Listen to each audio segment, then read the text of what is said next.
안녕하세요. 책을 읽고 한 줄 낭독으로 마음의 평화를 선물하는 책 읽어주는 별쌤입니다. 오늘은 1%의 가능성을 희망으로 바꾼 사람들입니다. 더할 수 없는 불명예. 미국의 억망장자 앤드루 카네기. 한때 우리나라에 닥친 IMF의 어려움처럼 미국에서도 경제 불황이 미국 전역을 뒤덮은 때가 있었다. 뉴욕 맨하탄의 백망장자로 알려진 강철왕 카네기가 살고 있었다. 그 역시 불경기에 직접 영향을 받아 최악의 상황에 처했다. 절망감에 빠진 그는 이렇게 고통스럽게 사느니 차라리 인생을 여기서 마치는 것이 낫겠다는 생각을 했다. 고민하던 끝에 그는 자살을 결심하고 어느 날 아침에 집을 나섰다.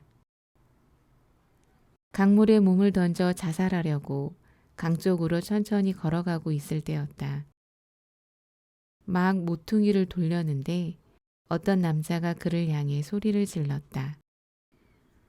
뒤돌아보니 두 다리를 잃은 사람이 밖에 달린 판자 위에 앉아 있었다.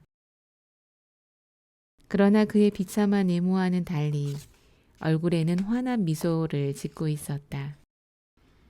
그는 카네기에게 말했다. 선생님, 연필 몇 자루만 사주세요. 네? 카네기는 그가 내미는 연필 몇 자루를 쳐다보다가 주머니를 뒤져 1달러짜리 한 장을 꺼내주었다. 그리고 아무 말 없이 다시 강 쪽으로 걸어갔다. 그때 뒤에서 어렵게 바퀴를 굴리며 카네기에게 다가오면서 크게 외치는 소리가 들렸다. 선생님, 사신 연필은 가져가셔야죠. 나는 괜찮소. 나는 더 이상 연필이 필요 없는 사람이요. 아닙니다. 만약 연필을 안 가져가시려면 돈을 다시 가져가십시오.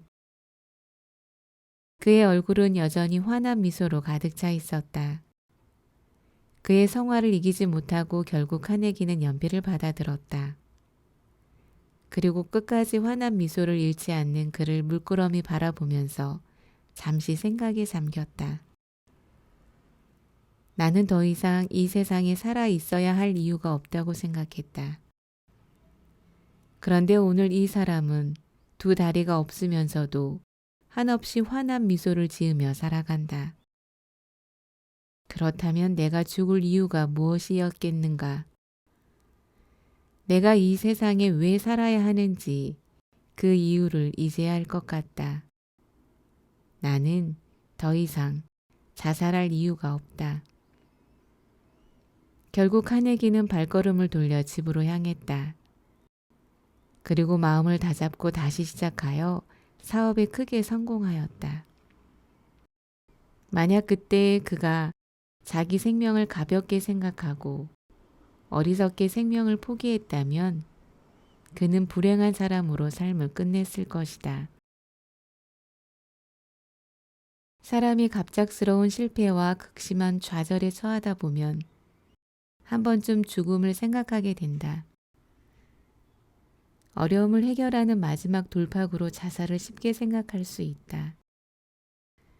그러나 그것이야말로 영원한 패망에 이르는 길이다. 자기 스스로 생명을 끊는 방법이야말로 가장 비겁한 방법이며 교만한 자의 최후의 선택이다. 겸손한 사람은 어떤 상황에서도 절대로 자살을 선택하지 않는다. 사람은 시야가 막히면 막힐수록 죽음을 생각하게 된다. 생각이 닫히면 닫힐수록 죽음을 생각한다. 자신에게만 집착하면 집착할수록 죽음의 유혹에서 벗어나지 못한다. 현재만 생각하면 생각할수록 죽음만이 가장 좋은 피난처라는 생각이 들기 때문이다. 실패와 좌절과 낙심으로 더 이상 살아갈 이유가 없다고 생각하는가? 그러면 눈을 들어서 먼 곳을 바라보라. 내 상황만 보지 말고 밖으로 나가 다른 사람들을 돌아보라. 그러면 내가 왜 그들과 더불어 살아가야 하는지 비로소 그 이유를 발견하게 될 것이다. 당신 안에 있는 빛나는 별을 봅니다. 당신은 이미 빛나는 별입니다. 감사합니다. 사랑합니다. 오늘도 축복합니다.